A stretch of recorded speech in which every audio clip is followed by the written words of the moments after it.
उसमें जिस तरीके से अमेरिका के इंटरफेरेंस के बाद चीज़ें सीज़फायर हुआ, उसके बाद भी उल्लंघन हुआ और प्रधानमंत्री जी का कल 8 बजे संबोधन भी हुआ देश में।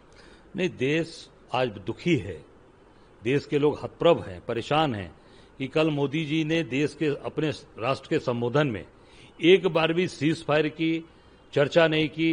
राष्ट्रपति अमेरिका डोनाल्ड ट्रंप के द्वारा सीज फायर की घोषणा की जाती है, उसके बारे में देश उनके मुखारबिंद से सुनना चाहता था, जानना चाहता था कि मोदी जी इस सीज फायर के बारे में बोलेंगे, पर कहीं पर भी एक शब्द उन्होंने नहीं लिया, एक शब्द भी नहीं बोला। और पूरा देश आज दुखी है, परेशान है, हतप्रभ है कि आज इस देश को चला कौन रहा है, नरेंद्र मोदी जी चला रहे हैं या डोनाल्ड ट्रंप चला रहे हैं। इससे देश के लोग बहुत ही दुखी हैं, परेशान हैं। और कल ये देश उनके मुखारबिंद से सुनना चाहता था, इस बारे में मोदी जी ने एक शब्द भी नहीं बोला, बल्कि यहां तक डोनाल्ड ट्रंप ने कहा कि अगर समझौता आप सीज फायर नहीं करोगे तो आपके सारे व्यापार बंद होंगे। तो ये आप देखिए, देश हित से बड़ा, राष्ट्र हित से बड़ा व्यापार होता है। आम जनता की जहां हित की बात है, देश के हित की बात है, देश की संप्रभुता की बात है, देश की एकता की बात है, देश की मजबूती की बात है, वहां आप उसको व्यापार से अगर केवल जोड़कर देखेंगे तो मैं समझता हूं कि ये पूरी तरीके से देश का अपमान है और देश पूरी तरीके से आज अपने आप को बहुत ही चिंतित और बहुत ही व्यथित महसूस कर रहा है। डोनाल्ड ट्रंप कह रहे हैं कि कश्मीर के मुद्दे में भी उन्हीं को बीच में पड़ना होगा, और बीच में पड़ने की बात कर रहे हैं। एक तरफ मोदी जी और सारी भारतीय जनता पार्टी कह रही है कि हम जो भी बात करेंगे उसमें किसी को बीच में नहीं रखेंगे और पीओके पहले लेने की बात हो रही है। देखिए, अब कोई भी बड़ी बड़ी बात ये बोल रहे हैं, जिस तरीके से डोनाल्ड ट्रंप ने सीज फायर की घोषणा की, कल मोदी जी राष्ट्र को संबोधित करने वाले थे, उसके पहले भी डोनाल्ड ट्रंप ने बोला, इसके बारे में भी भाजपा के लोग बोल दें, जो उन्होंने बोला 2 बार मोदी जी बोल दें। मैं समझता हूं कि सीज फायर के बारे में पूरे देश को पहले बताइए, पीओके की बात और बाकी बात निश्चित सेना हमारी मजबूती से खड़ी है, और निश्चित तौर से सेना को अगर छूट दी गई होती तो सारी कि सारे पाकिस्तान को अब तक नेस्तनाबूद सेना कर देती। पर निश्चित तौर से ये पूरी तरीके से जो डोनाल्ड ट्रंप ने जो बात बोली है, पहले उसके बारे में देश को बताइए, देश जानना चाहता है। एक आखिरी सवाल, क्या आप लोग ऐसा चाहते हैं कि अब एक सत्र बैठना चाहिए, विपक्ष को भी बैठना चाहिए सीज फायर को लेकर मोदी जी को? नहीं, ये तो मोदी जी पहले से भी 2 बार ऑल पार्टी मीटिंग्स में करवाया और खुद नहीं आए।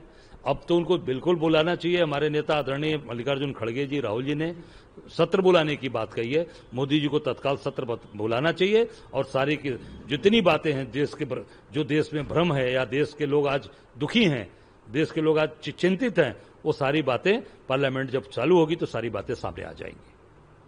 उनका हौसला अफजाई करें, क्या कहेंगे? कहीं बहुत देरी नहीं, सेना का हौसला बिल्कुल बढ़ाना चाहिए। सेना हमारे देश की जिस तरीके से पाकिस्तान के छक्के छुड़ाए, पाकिस्तान के आतंकवादी गतिविधियों को, आतंकवादी ठिकानों को नेस्तनाबूद किया, सेना का मनोबल निश्चित तौर से बढ़ाना चाहिए, उनके बीच में जाना चाहिए। और हम अपनी सेना पर गर्व करते हैं, पर निश्चित तौर से मोदी जी को आज उनके परिवार में भी जाना चाहिए था, पहले जाना चाहिए था, जिन्होंने अपने बच्चों को खोया पहलगाम में, अपने भाइयों को खोया, अपने परिवार को खोया, जो और उनके यहाँ मोदी जी नहीं गए। मैं समझता हूँ कि वहाँ जरूर जाना चाहिए था। मोदी जी बड़ी बड़ी बात केवल करते हैं, और जहाँ पर भी देश की बात आती है, अभी आप जैसे कर्नल सोफिया के बारे में जिस तरीके का अपमानजनक शब्द इस्तेमाल किया गया, ये पूरे देश का अपमान है, पूरे महिला नारी शक्ति का अपमान है, सेना का अपमान किया गया है। अध्यक्ष जी, कर्नल सोफिया जी जो मुख्य भूमिका में प्रेस ब्रीफ कर रही थी ऑपरेशन सिंधु को लेकर, बीजेपी के एक मंत्री हैं, उन्होंने एक टिप्पणी की है उनको लेकर, क्या कहेंगे उस मामले? आज पूरा देश दुखी है कि एक ऐसे बहादुर जाबाज बिटिया कर्नल सोफिया कुरैशी ने पूरे देश का मान सम्मान बढ़ाया और पाकिस्तान के छक्के छुड़ा दिए।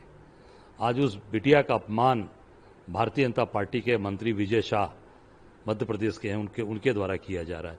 ये केवल सोफिया का विरोध नहीं है, ये पूरी नारी का अपमान है, ये सेना का अपमान है, देश के 140 करोड़ जनता का अपमान किया है भाजपा ने। मैं मोदी जी जो देशभक्त बनते हैं उनसे मेरा निवेदन है कि तत्काल ऐसे मंत्री को बर्खास्त करें और देशद्रोह का मुकदमा उनके ऊपर कायम करें। निश्चित तौर से उसमें कड़ी से कड़ी कार्रवाई होनी चाहिए, क्योंकि ये पूरे सेना का और देश का अपमान किया, नारी शक्ति का अपमान किया है। गर्मियों की छुट्टी होने वाली थी, मेरे पापा आने वाले थे, तो हम लोग सभी खुश थे। तो मैं बेड पे चढ़ के डांस कर रहे थे, डांस कर रहा था, लेकिन वो पहले ही आ गए। फ्रीज। तो मैं उस समय तो कंटिन्यू नहीं कर सकता था ना, तो फ्रीज फ्रेम टाइप का हो गया। कसम पैदा कर